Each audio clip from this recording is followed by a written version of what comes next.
Salam sejahtera bagi kita semua. Perkenalkan, nama saya Faifel Brian Marino Wewengkang dengan NIM 07300210048 dari Universitas Trisakti, Fakultas Teknologi Kebumian dan Energi, jurusan Teknik Pertambangan kelas B. Kali ini saya akan menjelaskan tentang bagaimana cara untuk membuat proyeksi stereografis. Pertama-tama yang perlu dipersiapkan adalah ballpoint, kemudian jangka, kemudian penggaris, kemudian diagram Smith-Snell,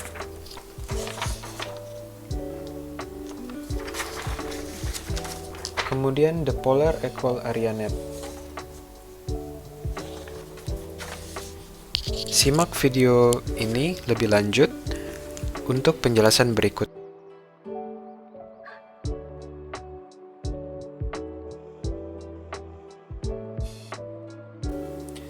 Pertama, sediakan diagram Smith-Snellnya dan kertas kalkir. Langsung saja taruh di atas diagram Smith-Snell. Bila sudah,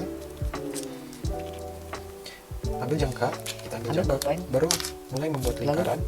menambahkan indikasi north, east, south, dan west.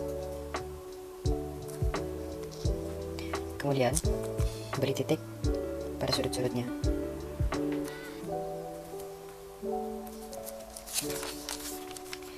Katakanlah proyeksi garis trend plunge-nya adalah north 140 derajat east dan plunge-nya adalah 40 derajat north.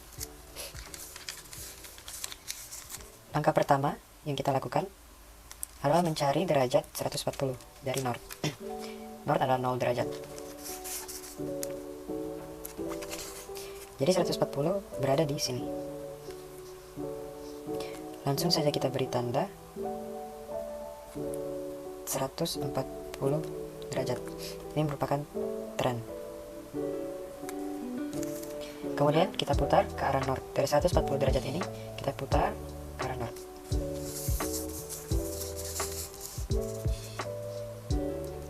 Seperti ini. Lalu tadi dituliskan plunge-nya adalah 40 derajat north. Caranya seperti ini. Tiap satu garis ini merupakan 10 derajat. Jadi dari 0, 10, 20, 30, dan 40. 40 ada berada di sini. 40 derajat. Ini merupakan plunge-nya.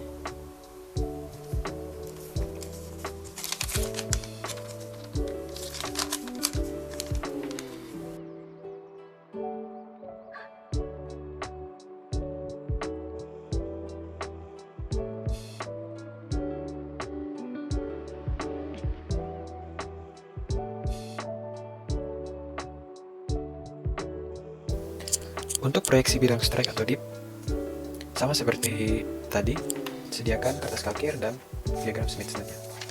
Lalu taruh di atas, jiplak, lalu ambil jangka, lalu tekanlah proyeksi bidang strike dipnya north 40 derajat east, kemudian dipnya 60 derajat east.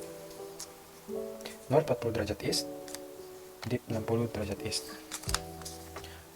Seperti tadi, kita tebalkan northnya east, south, west. Kita berikan titik pada sudut-sudutnya. Lalu kita cari north 40 derajat east. North 40 derajat east berada di sini. North 40 derajat east. Kemudian kita putar north 40 derajat di sini ke north. Jadi diputar ke atas, ke kiri.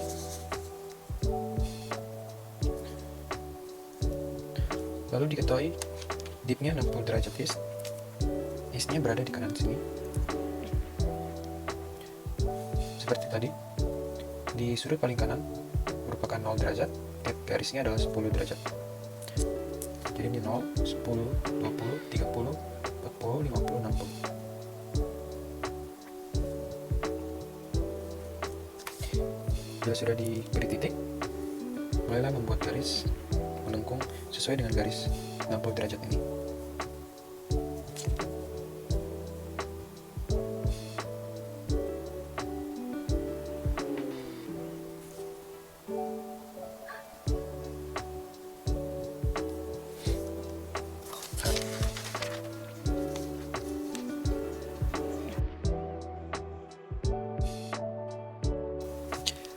Untuk proyeksi garis dan bidang, strike, dip, dan pitch sama seperti tadi. Langsung saja kita jiplak, buat lingkaran menggunakan jangka.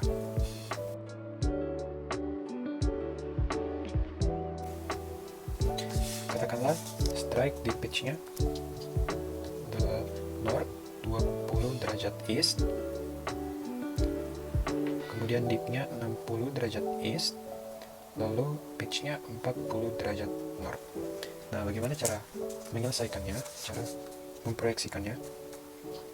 Sama seperti tadi, kita cari 6 strike-nya north 20 derajat east.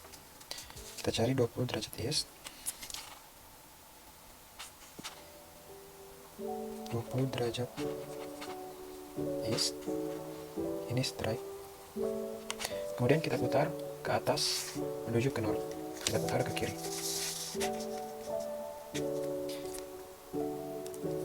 Kemudian untuk dipnya tadi diketahui 60 derajat east, kita cari 60 derajat east. Setiap kotak garis ini merupakan 10 derajat, 10, 20, 30, 40, 50, kemudian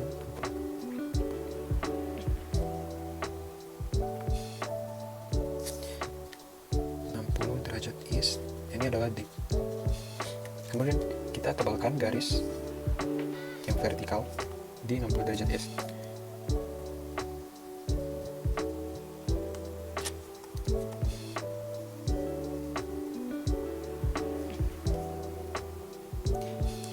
Strike dan dip sudah diketahui. Kemudian untuk pitch-nya diketahui 40 derajat north. Cara menghitungnya dari atas. Tiap garis horizontal ini adalah 10 derajat. Jadi dari 10, 0, 10, 20, 30, 40 derajat north. Kita beri titik. Kita namakan 40 derajat north. Ini adalah pitch.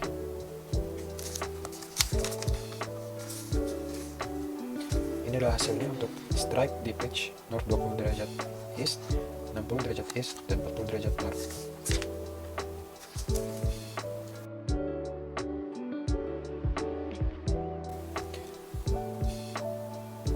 Untuk proyeksi garis dan bidang, strike, dip, trend, dan kita terakhir akan mencari punch-nya. Sama seperti hal tadi, sudah saya tebalkan lingkarannya dan sudut north, south, east, west-nya. Let's say strike dip trendnya adalah north 30 derajat west, kemudian dipnya adalah 60 derajat east, lalu trendnya adalah north 30 derajat east. Nah, bagaimana cara memproyeksikannya? Pertama kita mencari 30 derajat west, yaitu ada di 10, 20, 30, berada di sini. Ini adalah strike-nya, north 30 derajat west, ini adalah strike. Kita putar ke arah north, berarti kita putar ke kanan. Lalu dip-nya diketahui 60 derajat east. Ini adalah east-nya di 60 derajat. Jadi 10, 20, 30, 40, 50, 60. 60 derajat east, ini adalah dip. Lalu kita tebalkan.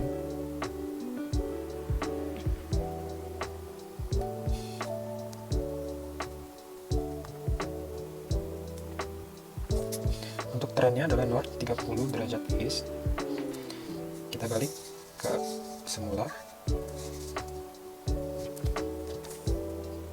North 30 east berada di sini. 10, 20, 30. North 30 derajat east, ini adalah tren. Jika sudah diketahui trennya, maka langkah selanjutnya adalah tren ini kita putar hingga ke sama rata dengan garis west dan east. Kita putar. Jika sudah seperti ini, kita tarik garis lurus dari tren ini ke garis dip.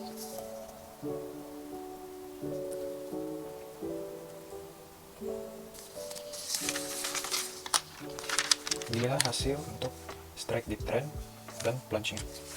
Ini adalah plunge.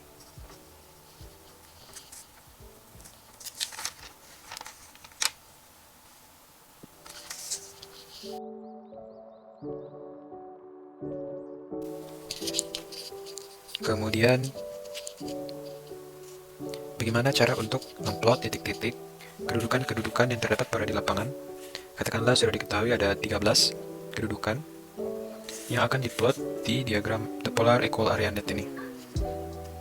Diagram ini agak berbeda dengan diagram sebelumnya, yang mana 0 derajatnya ada di west, atau bisa bilang northnya itu ada di west, jadi 0, 10, 20, 30, dan seterusnya di 350 di sini. Nah, langsung saja bagaimana cara kita memplot kedudukan-kedudukan di polar equal net ini.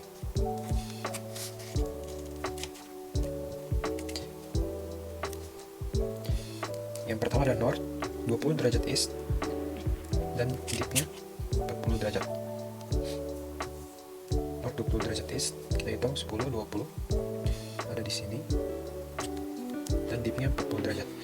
Yang mana 0 derajatnya ada di sini, kemudian mulai keluar bertambah 10 derajat di 10, 20,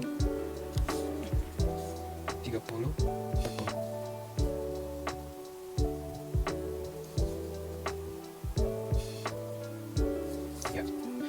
Kemudian kedudukan yang kedua ada north 20 derajat east, sama, lalu di 45.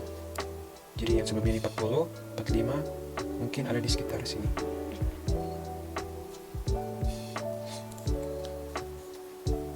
Lalu kedudukan yang ketiga masih sama di 20 derajat east, lalu di 50, berarti di sini. Kemudian yang keempat masih sama di north 20 derajat east dan di 60. Jadi 50, 60 berada di sini. Yang kelima masih sama di 70 derajat. 60, 70.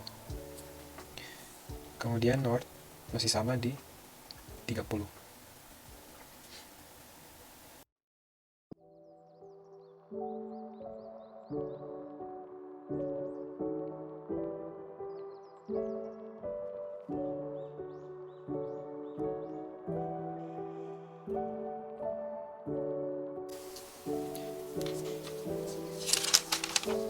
Seperti inilah proyeksi titik-titik kedudukan. Ke-13 titik plotting tadi yang sudah kita buat akan kita jiplak ke diagram Karlspeed Counting Net, yang mana kita akan mencari atau memproyeksikan kontur dari plotting tersebut. Sudah dicari menggunakan metode segi 6 tadi, menggunakan pensil. Tinggal saya tebalkan, kurang lebih akan menjadi seperti ini.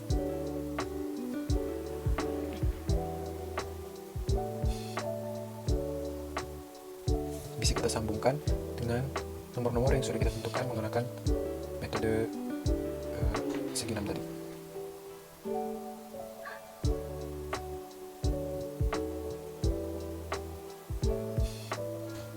Kemudian yang 3 dengan 3.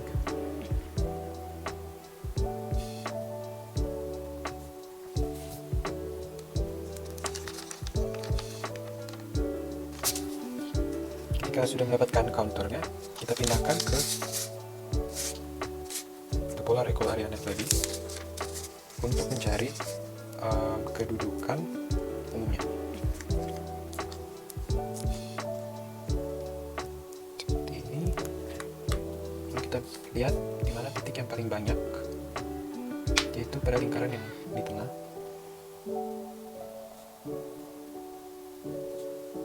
Kita beri tanda, lalu kita perkirakan letak ini berada di north, kedudukan di north 15 derajat east dan 45 derajat.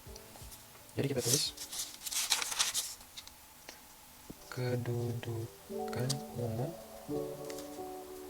north 15 derajat east, 45 derajat. Counter tadi yang sudah kita dapati akan kita aplikasikan di diagram SmithNet. Dengan diketahuinya kedudukan umum north 15 derajat east, 45 derajat, kurang lebih ada di sekitar sini, titik ini. Lalu kedudukan umumnya adalah north 15 derajat east, 45 derajat, kurang lebih ada di tengah sini.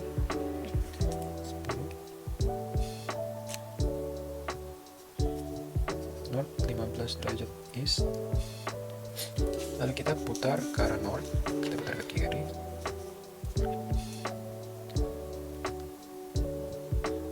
Lalu 45 derajat, 10, 20, 30, 40, 45, kurang lebih ada di tengah sini. Lalu kita tarik garis.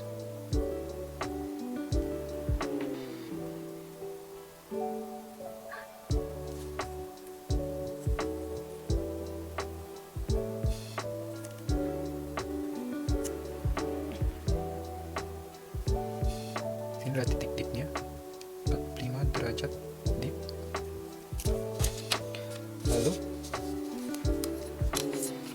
titik counter yang tadi ini, kedudukan umum, kita tarik ke titik-titiknya dengan garis putus-putus.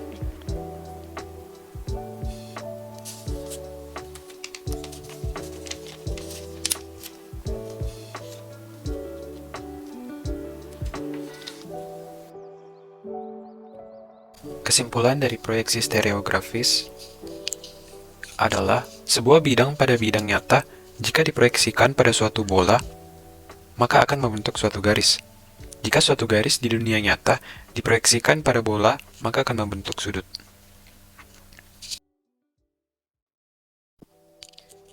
Dan untuk kesimpulan, untuk proyeksi stereografis, cosmic counting, dan polar net adalah bahwa kedudukan yang didapatkan pada suatu lapangan sebanyak 13 titik yang diplotkan pada equal area net dan dapat disatukan menjadi satu counter, yang mana counter tersebut didapatkan kedudukan umum sebesar north 15 derajat east, 45 derajat. Demikian video dari saya, kiranya dapat bermanfaat bagi para penonton. Bila ada salah penyebutan, tolong dimaklumi dan dimaafkan. Terima kasih, sampai jumpa.